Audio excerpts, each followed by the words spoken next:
Hold on. This means I don't work out very good. Good afternoon, youth entrepreneurs. We are here at Old Settlers Days in Olathe, Kansas. We're going to learn about Market Day. We have all kinds of vendors all around us here. We're going to ask them why they chose their product, why they chose their place, how they chose their price as well, and what kind of promotion they're doing, the 4 Ps. Let's see if you can learn something from Old Settlers Day. It's nachos. Hi, we are here with Ernie from the Knights of Columbus. He's going to tell us a little about his stand here. Ernie, so why did you choose the products to sell? The products we sell are based on what we've been using for years that have sold well, and actually we're also competitive with the rest of the vendors out here. And plus we make a really good product. We have, through our church, the parishioners make the product ourselves, and so it helps, and everything's donated to a charity nonprofit, Knights of Columbus and everything too. Yeah.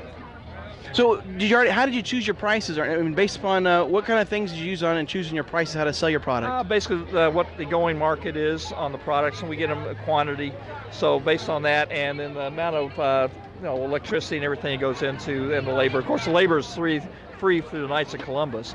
So that's how you make money, having some donated labor. That's a good idea. Yeah, right. We all donate our labor. It's all time. We have various throughout the whole weekend. Members of the Knights come in and serve for us. Yeah. And then, how did you choose where to set up your booth? We've had this position now, I don't know, maybe 20 years.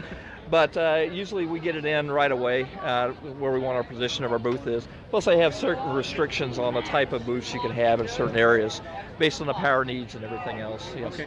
If you don't mind me asking, how many units do you hope to sell this weekend? I have no clue. Do you know what you've sold so far? We want to sell it all. I don't know. We'd have to ask inside how many we sold so far. But you know what I'm asking? Is there a goal you're looking for, or for funds, for donations, or? It's all, it's whatever comes in.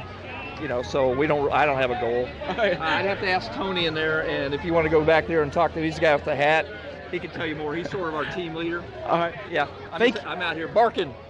Thank you. Well, can you give me your little sales pitch? How do you get people to your booth? How do I get them? I tell them, I see they're coming off the parade, they're hungry, they look thirsty. I tell them about our product, I bark to them. So like we have the Sloppy Joes, we're extra sloppy. We have the taco salad. We have our big thing is pan-fried tacos. And you express the product to the customers. Try to bring them in when they're hungry. We have hot dogs for the little kids. Chili dogs. We can basically do it all for you right here. This one. Let's hear it. Can you give me? Let's hear it. Hey, Sloppy Joe's right here. We got Sloppy Joe's extra sloppy. We also have Pepsi products. Now buy that for $1, and lemonade is 50 cents. So get your product right here. Y'all look hungry. Good to see you, everybody. Welcome to Olathe. Very good. Thank you, Ernie, for your time. Really appreciate it. Have a good one. That was amazing. So we heard from our first vendor here on what he's talking about and how is it special as far as selling these. Let's see if we can find some more. Hi guys, here we're at a booth here in the food court, but it doesn't quite look like a food booth. They're advertising to sell home additions, remodeling, package, things like that. I talked to the gal, she wouldn't be on camera, but what she shared was they're not getting a lot of traffic right here. They're not very popular.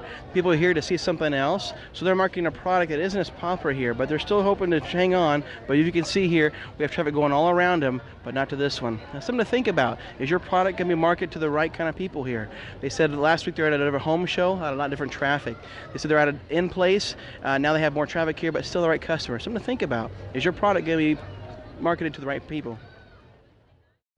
Hi guys, here we're with Sergeant Guy, and he's running a Marine booth here. He's got a really unique way to gain people here.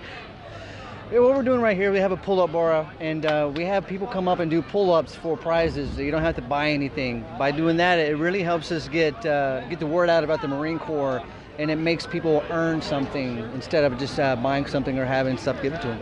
I like that. So do you find a certain kind of people are more competitive than others? Oh, definitely. I mean, people come up here and say, I bet you can't do as many pull-ups as I can, and things like that. So we definitely get some competitive people up here that are trying to get some prizes from us.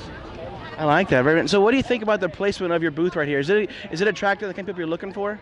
Yeah, definitely. I mean, this is our first year out here, and I think our location here next to all the food is really bringing people by, and we're doing really well.